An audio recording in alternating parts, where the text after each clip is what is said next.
एक समय की बात है, मध्य भारत के एक घने और रहस्यों से भरे जंगल काला वन में एक छोटा सा गांव बसा हुआ था। नाम था धरनीपुर। इस गांव के लोग जंगल के किनारे तो रहते थे, लेकिन कोई भी उस जंगल में सूर्यास्त के बाद जाने की हिम्मत नहीं करता था। गांव के बुजुर्ग कहते थे कि काला वन में कुछ ऐसा है जिसे इंसानी आंखें देख नहीं सकती, और जो कोई वहां गया फिर लौटकर नहीं आया। अतीत की छाया। सालों पहले एक वैज्ञानिक दल जंगल की गहराई में गया था किसी दुर्लभ जड़ी बूटी की तलाश में। उस दल के 5 सदस्य गए थे, लेकिन सिर्फ एक लौटा, डॉक्टर रघु। वह कुछ बोल नहीं सका, बस उसकी आंखों में डर बसा था। उसने कहा, वो जंगल जीता है, वो देखता है और पकड़ लेता है, फिर वह पागल हो गया। समय बीतता गया, लोग डरते रहे, लेकिन काले वन की कहानियां और भी रहस्यमयी होती गईं। गांव के बच्चे इन कहानियों को सुनकर डरते और रोमांचित होते थे। एक नया सफर। इस कहानी की नायिका है अन्विता। 22 साल की साहसी, निडर और विज्ञान की छात्रा। वह छुट्टियों में अपने नाना नानी के पास धरनीपुर आई थी। अन्विता बचपन से ही रहस्यमयी चीजों की दीवानी थी। जब उसे काले वन की कहानी पता चली, उसकी आंखों में जिज्ञासा की चमक आ गई। नानी, क्या आप कभी जंगल में गई हैं?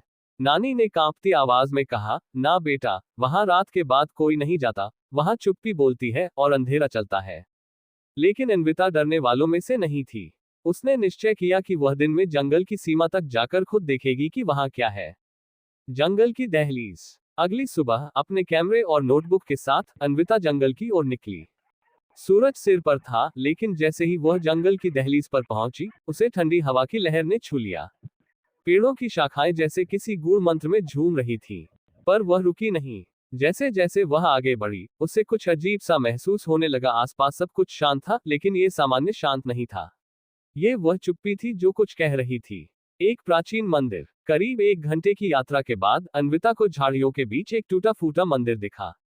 यह मंदिर समय के साथ ढह चुका था, लेकिन उसके पत्थरों पर कुछ शिलालेख थे, प्राचीन भाषा में। उसने कुछ चित्र खींचे और आगे बढ़ी। तभी उसे एक सरसराहट सुनाई दी। वह मुड़ी, लेकिन वहां कोई नहीं था। फिर अचानक एक पतली पर चमकीली परछाई सी झलकती दिखी, जैसे कोई दौड़कर निकल गया हो। अनोखी मुठभेड़। डर और उत्साह के मिश्रण से भरी, अन्विता उस छाया के पीछे दौड़ी। लेकिन कुछ दूरी पर जाकर वह एक पेड़ की जड़ों में फिसल गई और एक गुप्त सुरंग में गिर गई। ये सुरंग अंधेरे और रहस्यमयी नक्षत्रों से भरी थी, लेकिन उसका सिरा एक गुफा में खुला, जहां दीवारों पर चमकते प्रतीक थे और बीच में एक नीला क्रिस्टल रखा था। क्रिस्टल से अजीब सी ध्वनि निकल रही थी, जैसे कोई फुसफुसा रहा हो। तभी उसे एहसास हुआ कि वह अकेली नहीं है। एक बूढ़ा आदमी, लंबे बालों वाला, वहां बैठा था, वही डॉक्टर रघु। आप जिंदा हैं? रघु ने मुस्कुराकर कहा, हाँ, पर इंसानों की दुनिया से दूर। मैंने इस जंगल का रहस्य समझ लिया है। ये जंगल सचेत है, ये जीवित है। ये हमें नहीं मारता, लेकिन जो लालच या डर लेकर आते हैं, उन्हें खुद में समा लेता है। अन्विता को समझ आ गया कि यह जंगल इंसानों के स्वभाव को पढ़ लेता है। अगर कोई सच्ची जिज्ञासा और सम्मान लेकर आए, तो जंगल अपने रहस्य प्रकट करता है। जंगल की आत्मा। रघु ने बताया कि वह क्रिस्टल जंगल की आत्मा है। ये हर पेड़, हर जानवर, हर आवाज से जुड़ा है। इंसानों की लोलुपता ने इसकी शक्ति को कमजोर किया था, लेकिन अब यदि कोई इसे समझे और इसका सम्मान करे, तो ये जंगल अपना ज्ञान दे सकता है और बहुत कुछ सिखा सकता है। वापसी। अन्विता ने क्रिस्टल को छुआ। उसकी आंखों के सामने जंगल की उत्पत्ति, उसकी भाषा और चेतना के दृश्य आने लगे। उसे समझ में आया कि प्रकृति केवल बाहर नहीं होती, वह भीतर भी बसती है।